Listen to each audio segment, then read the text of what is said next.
already committed a murder and they're yet to be caught, they may be far more dangerous as they would have nothing to lose. For example, in a standoff with the police or in a hostage situation, then if they're of the view they're going to die anyway, the police or hostages may be at greater risk. But anyway, there's certainly no solid evidence that introducing the death penalty for murder would reduce the murder rate, and the burden of proof must always be on those wanting to reintroduce state-sponsored executions. They would have to essentially make a utility argument, an argument based on cost and benefits. In other words, that despite the cost of taking lives by execution, there is a greater societal gain through deterrence and a lower murder rate. And to be clear, taking a murderer's life is a cost, because I've addressed the arguments that say murderers deserve to die, which tend to be based on emotion or faulty logic. So from this cost... Would you accept a point of information? Sorry? Would you accept a point of information? Yes. Well, you just asserted there's no evidence that there was any such thing as deterrent. Now, in the period before the abolition of the death penalty, homicide, which of course includes other things apart from murder in this country, tended to range between 300 and 400 a year.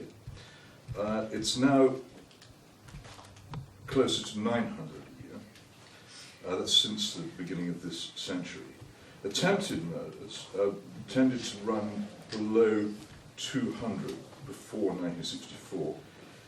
It's now roughly 900 a year. A serious wounding with intent to kill roused about 2,000 before 1964. It passed 16,000 in 2001.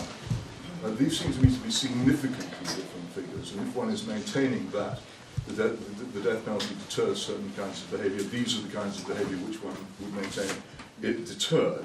So to assert that there is no evidence at all, I accept that correlation is not causation, but it's also not necessarily not causation. To assert that there's no evidence at all is simply to fly in the face. In fact, also I did point out in my opening speech that the death penalty in the United States doesn't really exist. So perhaps you could acknowledge that. Right, okay. Well, certainly there's a meeting in the library now. Thank you. There's certainly a lack of compelling evidence. I mean, you may say there's some amount of evidence, but there's certainly a lack of compelling evidence that, because I mean, obviously you're comparing, the abolition of the death penalty in the 60s compared to now, 50 years later. So it's difficult to make a direct comparison. Well, how else would one make a comparison except before and after the death penalty to whether it had an effect? Well, obviously it would be difficult to make a direct comparison, but the point is, just because it's difficult to make a comparison, the one sort of comparison point you think you might have doesn't make that a valid comparison point because it's 50 years later. There are a lot of variables, that would have changed in that time. And one particular.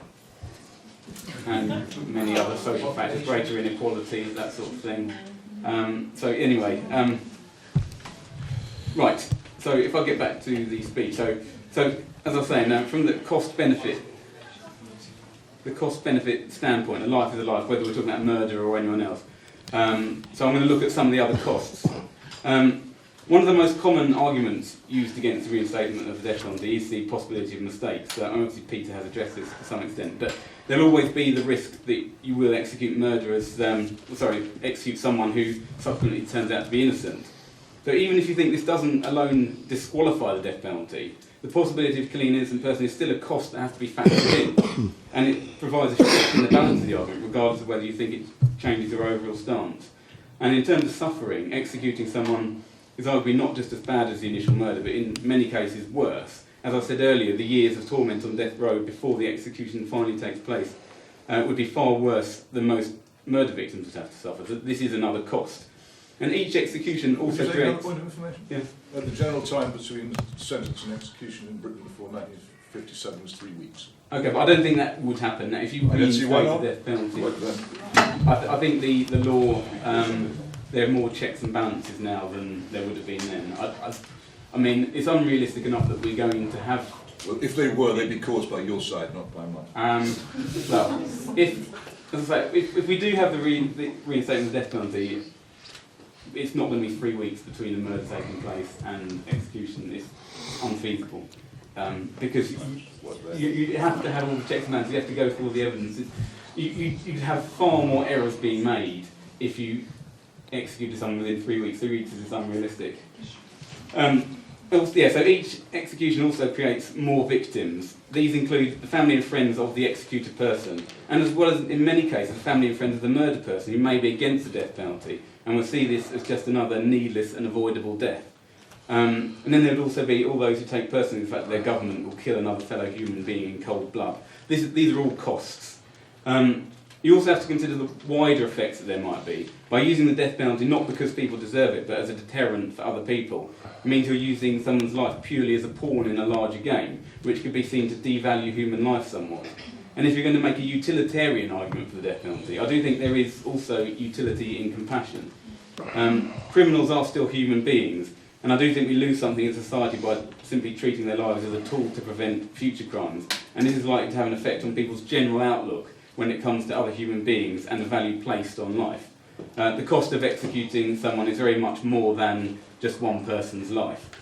I think we would become a more tolerant and cohesive society if we took a more rehabilitative approach in general to criminal behaviour, rather than by default taking the punitive approach that might appeal to more base level emotions. When things go wrong, we should be asking, how can we make things better, not who can we punish?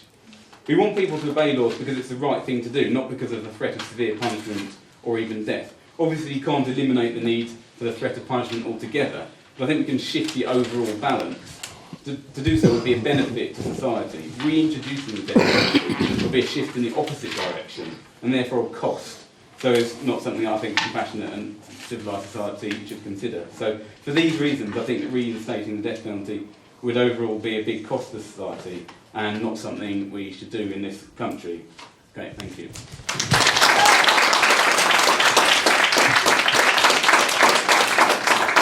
Did you have your hand up earlier? Did you want to...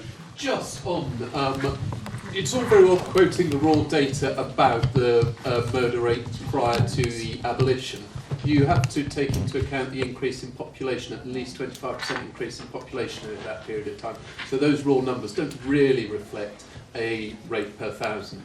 Well, they are still in excess, but they aren't as big as the amount you've illustrated by the raw numbers. Well, in one case, I think it's something like 12 times greater. The population of this country has not increased by 12 times. No, Well, I think that would be my point there. 12 times greater is not a figure I've ever heard. And Because I know you haven't heard it. That's why it won't go through it again. but the murder rate has generally declined this century. I tried to explain this isn't about the murder rate. This Right. is about the rate of crimes committed by people who were prepared to kill their victims and whose victims only live because of fantastically good medical services, not because of the intent of their assailants. But are there specific statistics on people who would have died without the NHS in its current Well, state? more or less there are, yes. So this is these are the figures for attempted murder and for wounding with intent to kill, and these have risen enormously. And during a time when I think anybody would concede that our emergency trauma services have also increased enormously in efficiency and effectiveness. And many of these people would have died. They were certainly we do not charge someone with either of those offences unless the injuries are life-threatening and could have killed. The fact that they did not die was nothing to do with the intent of the person who inflicted the injuries. This is the point. This is what we're trying to deter, is people attacking their fellow creatures in such a way that they are likely to die. And that is what these offences record. Okay, thank you, Toby and Peter. I now invite Will to speak for the motion. I believe in the death penalty. I'm sure many people, if you have the same view, I've been called evil, bad, many things like this before. Doesn't bother me. I fundamentally believe that the law acts as a deterrent.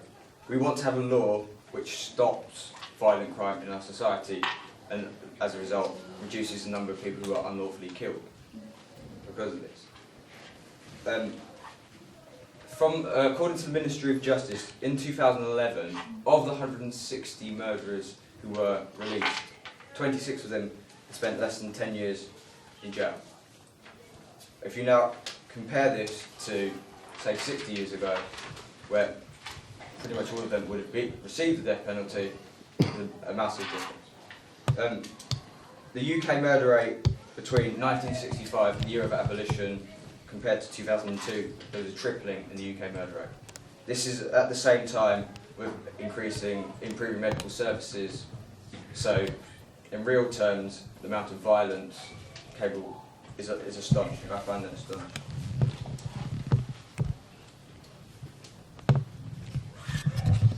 And also, in 1997, after general election, the Labour Party signed up to the European Court of Human Rights.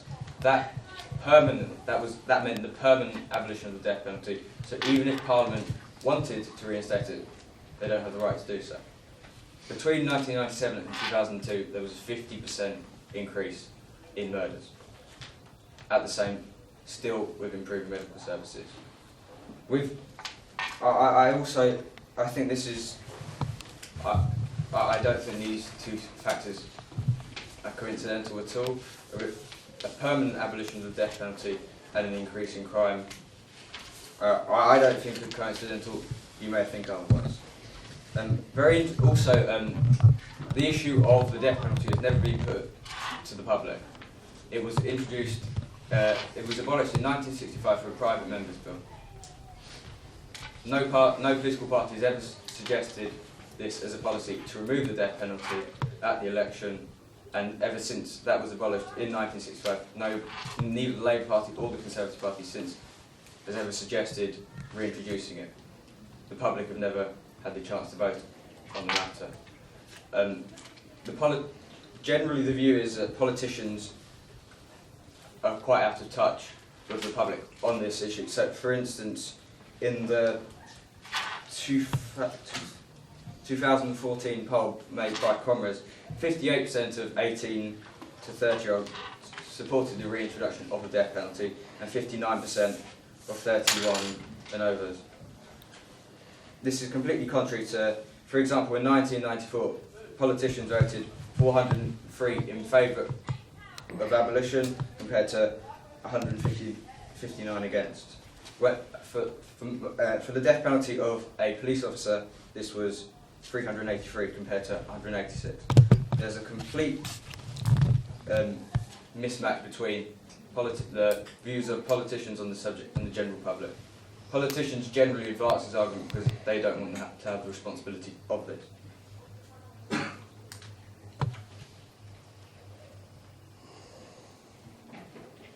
I just need to put a table of statistics up on the board now.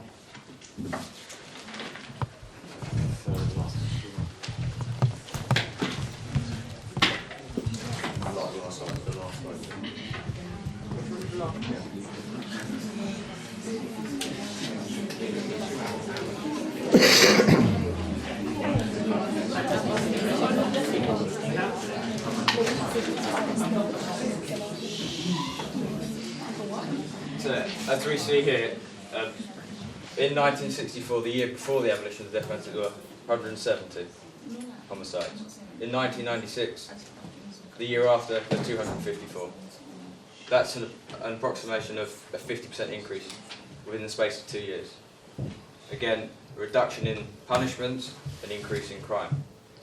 All this, and again, you see it's continued to increase, while at the same time, we've got improving medical services. It's quite difficult to put a number on exactly how many, but it's increasing all the time. And there's also the issue now that many people who are convicted of murder who are now no longer convicted of murder would have been convicted of murder before. The government generally has an urge to have quick justice because it's cheaper and faster through the system. The government even had a bill called Swift and Sure Justice in 2012, entitled "The Government's Plans for Reform of the Criminal Justice System." So, judging by the trends in increase in murders and violent crimes, Sidney Silverman, the Labour MP whose private member's bill that was passed to abolish the death penalty, Sidney Silverman, alongside his like-minded Liberal colleagues, have been responsible for the deaths of 3,000 innocent members of the public in order to save the lives of a few hundred murderers. And my final point to you is this, and this is my whole view on this. If the death penalty is to be abolished, then I say that we make sure that they, the murderers, abolish those. Thank you.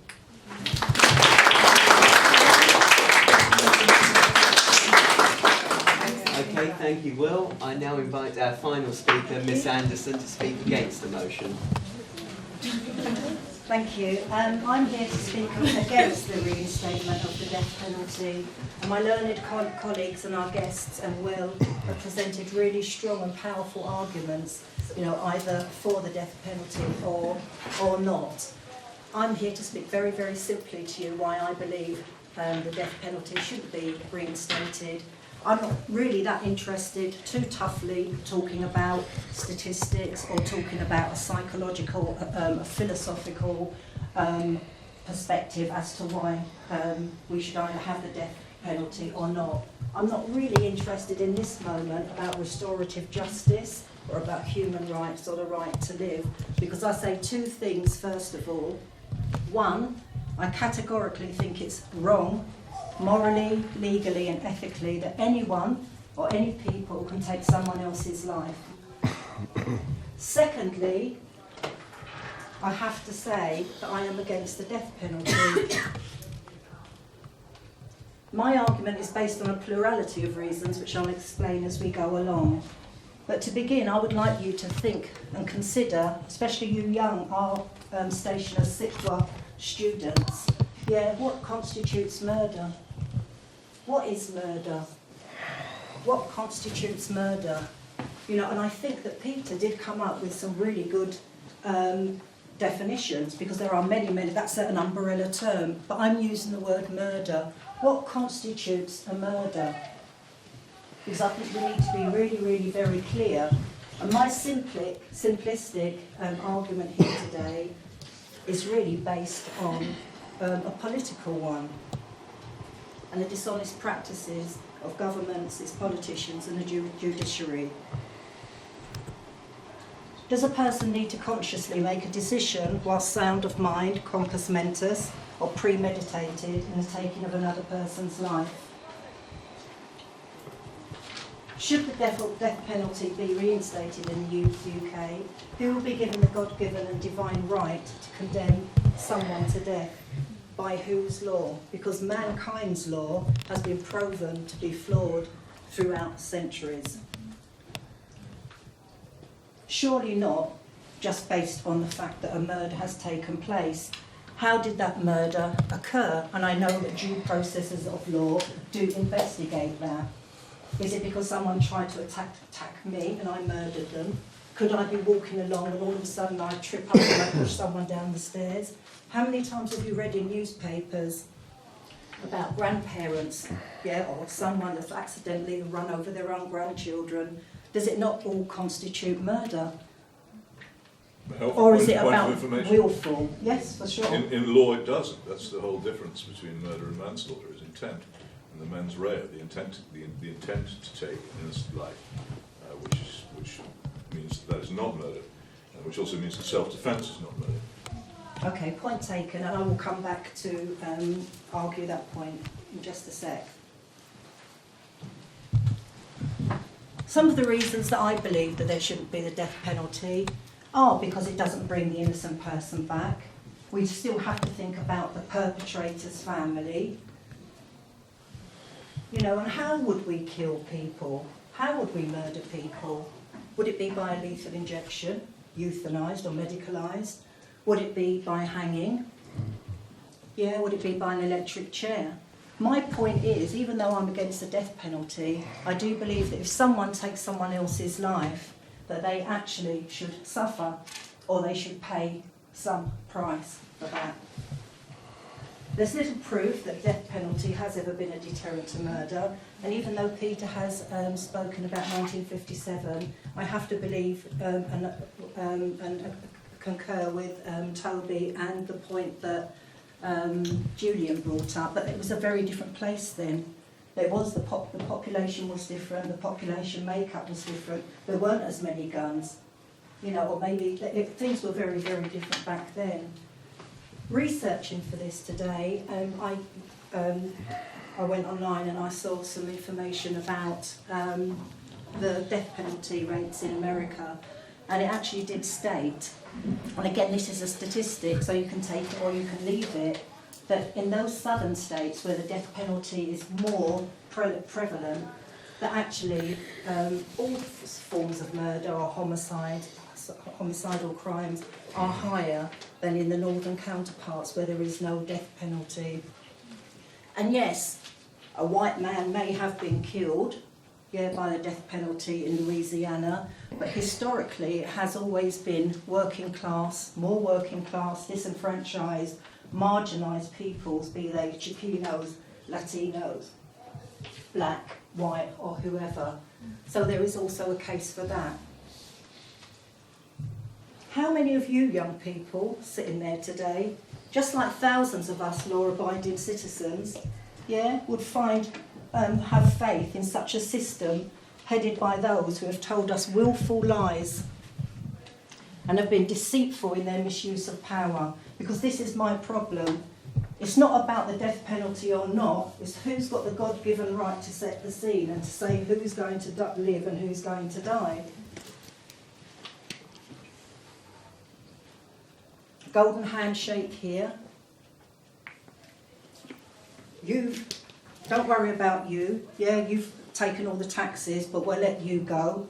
It doesn't matter. What about a judiciary system that failed to prosecute, and I'm sorry to bring this up, Jimmy Savile, but has since then been hounding and other peoples. So these are the things we have to think about. It's about the government, it's about the judiciary. And other politicians that tell us to do one thing while they do another. Governments who have sent their army, as you said, Peter, to war, knowingly with substandard resources. And who in the past, especially in the First World War, sent